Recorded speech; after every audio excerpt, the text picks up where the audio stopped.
ایک مرتبہ اللہ کے نبی حضرت عیسیٰ علیہ السلام اپنے ساتھیوں کے ساتھ چل رہے تھے۔ اتنے میں آپ کے حواریوں نے کہا، اے عیسیٰ ابن مریم، کیا آپ کا اللہ آسمان سے کھانا اتار سکتا ہے؟ تو یہ سن کر اللہ کے نبی عیسیٰ علیہ السلام نے فرمایا، اے لوگو، اگر تم مومن ہو تو اللہ سے ڈرو۔ تو انہوں نے کہا، ہم تو اپنے ایمان کی تازگی کے لیے عرض کر رہے ہیں تاکہ ہم اللہ کی قدرت کو دیکھیں اور پیٹ بھر کے کھانا کھا کر اپنے ایمان کو بڑھائیں، اور وہ لوگ جو کفر پر ہیں ان کا ایمان بھی آپ پر ہو جائے۔ بس یہ سن کر اللہ کے نبی حضرت عیسیٰ علیہ السلام نے ہاتھوں کو بلند کیا اور اللہ کی دربار میں دعا مانگی کہ اے اللہ، ہمارے لیے آسمان سے دسترخوان اتار تاکہ ہمارے اور آنے والے لوگوں کے لیے یہ نشانی عید بن جائے۔ بے شک تو بہترین رزق دینے والا ہے۔ بس اللہ نے جیسے ہی حضرت عیسیٰ کی دعا سنی تو فرمانے لگے،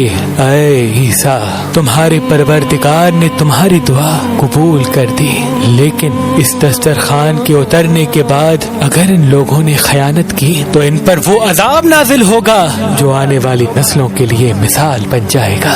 ابھی یہ الفاظ مکمل ہو ہی رہے تھے کہ اتنی دیر میں آسمان سے فرشتے دسترخوان اتار کے لے آئے، جس میں 7 مچھلیاں اور 7 روٹیاں تھیں۔ بعض روایتوں میں ہے کہ آسمان سے مچھلی اور گوشت اترا، اور کچھ روایات میں کہ ایک بڑی مچھلی خوب پکی ہوئی اور قسم قسم کی سبزیاں اور روٹیاں دسترخوان پر موجود تھیں، اور ایک روٹی پر روغن زیتون، ایک پر شہد، ایک پر گھی، ایک پر پنیر اور ایک پر گوشت کی بوٹیاں تھیں۔ بس جیسے ہی حضرت عیسیٰ کے حواریوں نے اس نورانی دسترخوان اور روٹی کو دیکھا تو ان میں سے ایک، جس کا نام شمعون تھا، جو اپنی قوم کا سردار تھا، کہنے لگا کہ اے روح اللہ، کیا یہ دسترخوان دنیاوی کھانوں میں سے ہے یا آسمانوں کے؟ اللہ کے نبی عیسیٰ علیہ السلام نے فرمایا، یہ دسترخوان نہ دنیا کے کھانوں میں سے ہے نہ آسمانوں کے، بلکہ تمہارے پروردگار نے ابھی ابھی ایجاد کر کے تمہارے لیے اتارا ہے۔ پھر آپ فرمانے لگے،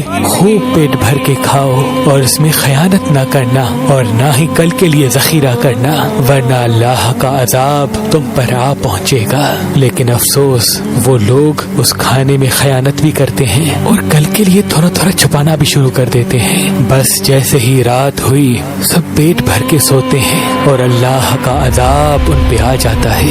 اب جیسے ہی سورج طلوع ہوا تو ان میں سے کچھ خنزیر تو کچھ بندر بن جاتے ہیں اور ادھر ادھر بھاگنا شروع کر دیتے ہیں اور اپنے آپ کو نوچتے رہتے ہیں۔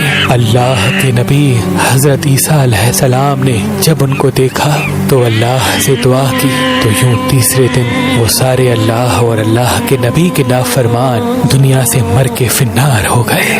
بے شک اللہ کے نافرمان کا یہی حشر ہوتا ہے۔ اللہ پاک نے اس واقعے کو اپنے کتاب قرآن کی سورہ مائدہ میں محفوظ کر دیا، تبھی اس سورہ کو مائدہ یعنی دسترخوان کہتے ہیں۔ اے اللہ، ہم سب کو اپنے فرما بردار بندوں میں شامل کر اور ہم سب کو ویسا بنا جیسا تو ہمیں دیکھنا چاہتا ہے۔ آمین ثم آمین۔ ہم سب کو ویسا بنا جیسا تو ہمیں دیکھنا چاہتا ہے۔